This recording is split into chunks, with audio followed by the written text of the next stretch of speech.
passera. La parole de Dieu jamais ne passera. Non, non, non, non, non, jamais ne passera. La parole de Dieu jamais ne passera. Alléluia. Tout passera, mais la parole de Dieu ne passera jamais. Amen. Tout peut passer, mais la parole de Dieu qui est Dieu lui-même ne peut passer. Dieu ne peut passer. Alléluia. Amen. Nous arrivons au moment opportun où nous voulons écouter la parole de Dieu. Nous allons prier pour la parole. On peut se mettre debout pour prier, pour recommander ces moments de la parole entre les mains du Seigneur. Merci.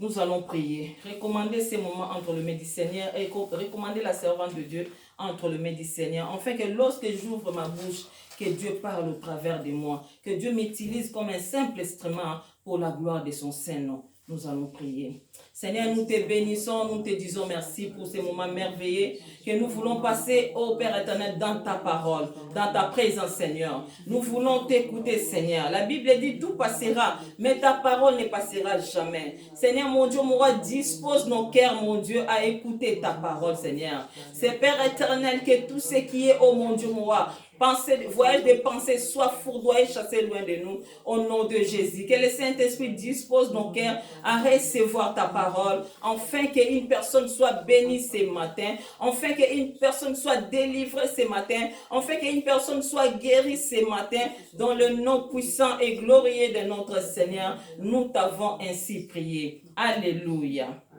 Ah, gloire à Jésus. Bien-aimés, ce matin, nous allons lire un passage biblique dans le livre des Actes, chapitre 3, versets 1 à 11.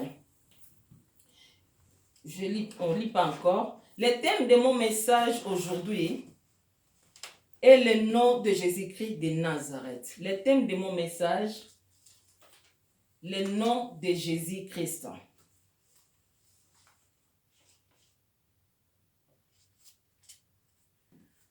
Le thème de mon message est le nom de Jésus-Christ. Bien-aimé, il y a beaucoup de noms dans ce monde. Il y a beaucoup de noms dans ce monde. Mais le nom de Jésus-Christ n'est pas un nom comme tout autre nom. Alléluia. Amen. Le nom de Jésus-Christ, c'est un nom qui est au-dessus de tous les noms de ce monde. Le nom doit être quelque chose, un nom doit être significatif. Alléluia. Amen.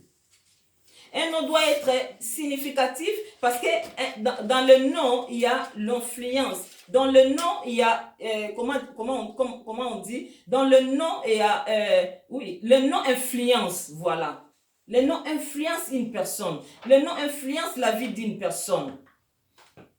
Voilà pourquoi lorsqu'on met même un enfant au monde, on ne donne pas n'importe quel nom à cet enfant. Parce que c'est le nom que vous donnez aux enfants, le nom que nous donnons aux enfants peut influencer leur vie, peut influencer leur caractère, peut influencer leur vie dans ce monde. Alléluia. Amen. Souvent, on voyait, dans les années passées, on voyait souvent une maman mettre au monde un enfant et on lui donne le nom, par exemple, de Mapassi. Mapassi, qui veut dire misère. Et ce nom-là va influencer la vie de l'enfant. Le nom-là peut détruire la vie de l'enfant. Le nom-là influence la vie de l'enfant négativement. Alléluia. Amen. Le nom de Jésus-Christ de Nazareth. Le nom de Jésus. Jésus déjà veut dire quoi? Jésus veut dire sauveur. Jésus veut dire sauveur. Donc Jésus nous sauve. C'est un nom qui a la puissance pour sauver. Alléluia. Et Christ veut dire oint. Christ, Jésus-Christ. Jésus veut dire sauver, sauve. Dieu sauve. Et Christ veut dire oint. Quand tu es oint, un oint, c'est quelqu'un qui a l'approbation de Dieu. Alléluia. Amen. Le nom, c'est notre identité. Comment ça, identité, Nayo? On te donne le nom de Mapassi, comme je venais de dire tout à l'heure. Mapassi, quand tu appelles quelqu'un Mapassi, on a déjà Mapassi. Vu Naye, mais ça Mapassi. Makenda. mawa. Oh, ma fille au monde. Donc voilà, non, c'est ton identité. Un nom, c'est ton identité. Le nom de Jésus-Christ, Jésus veut dire Dieu sauve. C'est son identité. Et il est celui qui sauve. Quand on parle de Christ, ça veut dire ouais, quelqu'un qui a l'approbation de Dieu. Alléluia. Amen. Le nom a une influence dans la vie d'une personne. Le nom est la clé de la vie d'une personne. Alléluia. Amen. Mais Nazareth en hébreu, ça veut dire rejeton, ou protectrice, ou germe.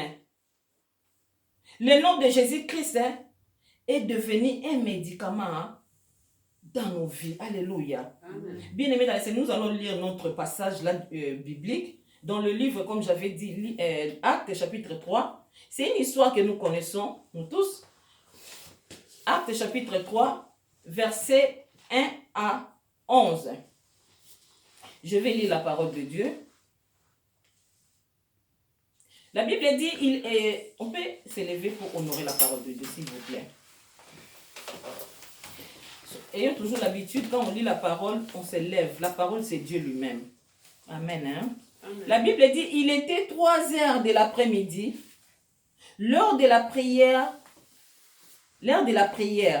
Pierre et Jean montaient ensemble au temple. Or, on amena un homme boité de naissance qu'on installa tous les jours à la porte du temple appelé la Belle pour qu'il demande l'aumône à ceux qui entraient dans les temples. Voyant Pierre et Jean sur le point d'y entrer, cet homme leur demanda l'aumône. Pierre, accompagné de Jean, fixa les yeux sur lui et dit, « Regardez-nous. » Il regardait attentivement, s'attendant à recevoir de quelque chose. Alors Pierre lui dit, « Je n'ai ni argent, ni or, mais ce que j'ai, je te le donne. Au nom de Jésus-Christ de Nazareth, lève-toi et marche. » Alléluia. Amen. Je n'ai ni or, ni argent, mais ce que j'ai, c'est le nom de Jésus-Christ de Nazareth. Et à ce nom-là, lève-toi et marche. Puis il le prit par la main droite et le fit lever. Ses pieds et ses chevilles s'affermirent immédiatement. D'un bond, il fit debout et mit à marcher. Il entra avec eux dans le temple, marchant, sautant et adressant des louanges de Dieu. Tout le peuple le vit marcher et loue Dieu. Il reconnaissait que c'était bien celui qui était assis à la belle porte du temple pour demander l'aumône. Et il fut rempli d'étonnement, de stupeur à cause de ce qui lui était arrivé. Comme il ne quittait pas Pierre et Jean, tout le peuple stupéfait accourut vers eux au portique appelé portique de Salomon. Alléluia. Amen. Quelle histoire merveilleuse, bien-aimés dans le Seigneur.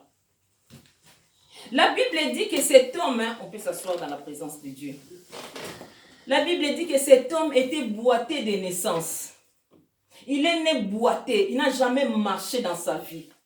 Il était boité. Et les Juifs respectaient trois moments de prière. Les Juifs respectaient 3 moments de prière. Le matin à 9 h, ils partaient prier. L'après-midi à 15 h et le soir au coucher du soleil.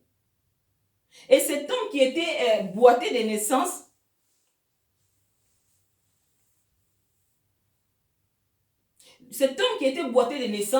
on le déposait à côté de la porte qu'on appelle la belle porte de l'église.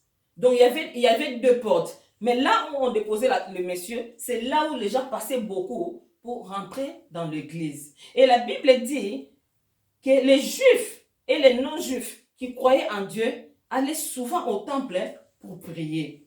Mais un jour, Pierre et Jean se rendaient au temple au moment de la prière de l'après-midi. Donc, La belle porte était le nom de la porte du temple s'ouvrant sur le temple, non sur la ville. Donc cette porte-là n'était pas côté de la ville, mais côté du temple. Côté à porte, il y a l'église. Et ça qui, côté, il y a ville.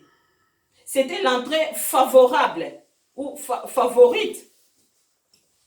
Et beaucoup passaient par là pour aller prier. Et à cette époque-là, donner de l'argent aux pauvres, donner de l'argent aux pauvres était un acte louable dans le judaïsme. Lorsque quelqu'un est en difficulté, quelqu'un est pauvre, quelqu'un, voilà, sa vie n'est pas vraiment ça. Donc, les Juifs donnaient de l'argent, ce qu'on appelait aumône, donnaient, soutenaient, bénissaient des personnes comme ça. Et cet homme-là boité se mettait à côté là, afin que toutes les personnes qui viennent pour rentrer dans le temple puissent lui donner l'aumône. Voilà que cet homme boité mendiant, parce qu'il était mendiant. Il demandait de l'argent, il était un mendiant parce qu'il ne travaillait pas. Il ne pouvait pas travailler parce qu'il ne pouvait pas marcher. Donc, il était mendiant. Et cet homme boité mendiant se mettait dans cet endroit très fréquenté sur les chemins empruntés par des personnes pieuses. Lorsque les boiteux voient Pierre et Jean sur l'entrée du temple, il leur demanda l'argent. Mais la Bible nous dit, Pierre et Jean fixa les regards vers ce monsieur, fixa les regards, les yeux sur lui et dit, regardez-nous, regardez-nous. Et la Bible dit, les boiteux regardaient attentivement en attendant, comme quelqu'un qui attendait qu'on lui donne de l'argent. Pour lui, il pensait que ces hommes-là allaient lui donner de l'argent. Donc, il a fixé Jean et Paul attentivement, comme la Bible nous dit,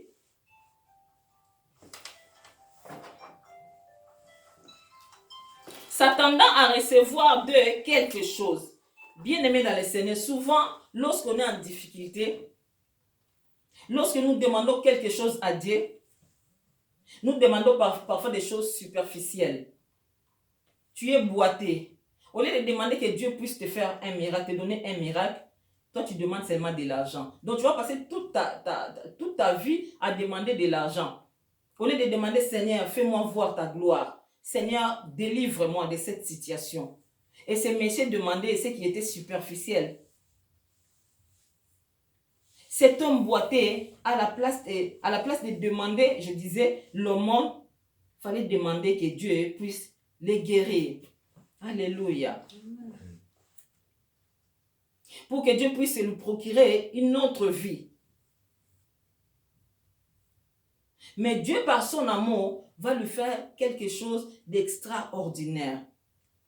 Pierre, veuillez saisir votre code PIN d'hôte suivi du symbole dièse. Si vous ne connaissez pas votre code PIN, merci. Pierre, je disais, mais Pierre lui donne beaucoup mieux que l'usage de ses jambes. Alléluia. Pierre lui dit, je n'ai ni argent, ni or, mais ce que j'ai, je te le donne. Au nom de Jésus-Christ de Nazareth, lève-toi et marche. Au nom de Jésus-Christ signifie par l'autorité de Jésus-Christ. Par l'autorité de Jésus-Christ, lève-toi et marche. Alléluia. Le nom de Jésus-Christ, bien-aimé, a le pouvoir de guérir. Le nom de Jésus-Christ que nous citons. Au nom de Jésus-Christ. Lorsque nous disons par exemple au nom de Jésus-Christ, pendant qu'on fait le combat spirituel, on dit au nom de Jésus-Christ. Bien-aimé, dans les ténèbres, il y a le débandade. Le nom de Jésus-Christ a un pouvoir extraordinaire. Il y a la puissance dans le nom de Jésus-Christ de Nazareth. Le nom de Jésus-Christ a le pouvoir de guérir. Le nom de Jésus-Christ a le pouvoir de délivrer. Le nom de Jésus-Christ a le pouvoir de résister même des morts et faire de miracles. Alléluia.